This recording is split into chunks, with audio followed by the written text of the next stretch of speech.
健力宝是怎样出台的？提到健力宝，我们就要提到一个人，这个人就是广东的李经纬。李经纬原来是一个三流酒厂的厂长，厂虽小，但他的志向却很大，想干出一番事业来。他在不断的寻找机会。有一天，他听到一个消息，奥运会需要一种运动饮料。这条消息对于一般人来说不太会去注意，但是他认为这是一个发大财的好机会。他想一定要想办法把它做成。最后经过努力，他真的做成了。他是怎么样做成的呢？总的来说就是一个字儿，戒。在整个操作过程中，他连续3次用了戒。第一次戒研究配方，李经纬他是酒厂的厂长，可以说对运动饮料他是一窍不通。他说要做这样高档次的饮料，高科技的产品，必须要有高尖端的人才。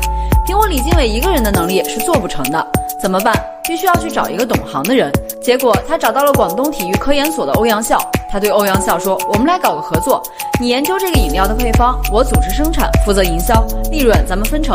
于是他们达成了合作协议。欧阳笑经过100多次试验，终于研究出了健力宝的配方，这是他第一次戒，向别人借脑。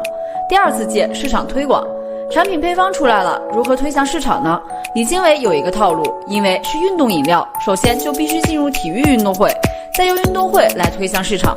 有一天，他听到一个消息，亚足联将在广州白天鹅宾馆开会，亚足联的主席将出席这个大会。李经纬想，这是一个千载难逢的好机会，一定要想办法把饮料摆到这个会议桌上。大家不知道，当时的健力宝可不像现在的健力宝，简直就是个丑小鸭，除了配方什么也没有。想要登上这个大雅之堂，至少也得有个易拉罐什么的，怎么办？还是一个字儿，戒。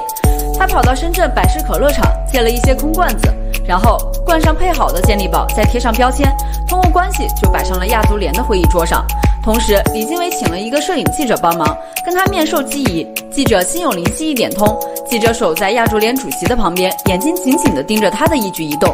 他可能喝，他也可能不喝，但是当他一旦喝的时候，当亚足联主席一拿起易拉罐想喝的时候，记者啪啪啪来了个连续拍摄，一下10几张、20张全拍下来了。然后他拿着这些照片大肆宣传，说某某都喝健力宝，市场潜力如何广阔。于是很多经销商都愿意跟他合作，签下了大量的订单。市场有了，产品在哪里呢？第3次戒，生产产品。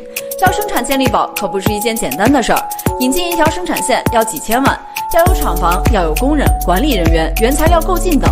要完成这些，没有1年半载的筹备，这个厂是搞不出来的。更何况李经纬没有1分钱，怎么办？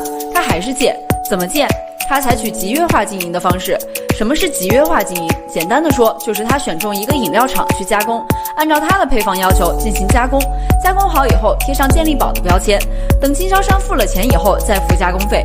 这种方法有什么好处呢？首先，他不需要投资建工厂、招人员，不需要承担什么风险，即使这批货卖不出去，也就是这一批货的损失，不会像有些企业那样，如果这个产品销售不畅，就会造成很大的积压，还要承担许多费用，比如说企业人员工资、厂房设备投入、原材料费等，给自己造成很大的损失。健力宝就是这样靠一个戒字创下了中国饮料界的第一品牌。他巧妙地借用了别人的脑袋、资产、设备、场地、技术，实现了自己的目标。做生意就要如此，如果仅凭自己一己之力，很多事情是无法实现的。不管你是什么行业，只要你有借力打力的思维和使用杠杆借力的能力，将各方资源合理的配置利用，就能完成自己的目标，实现自己利益的最大化。你认同吗？认同的关注点赞。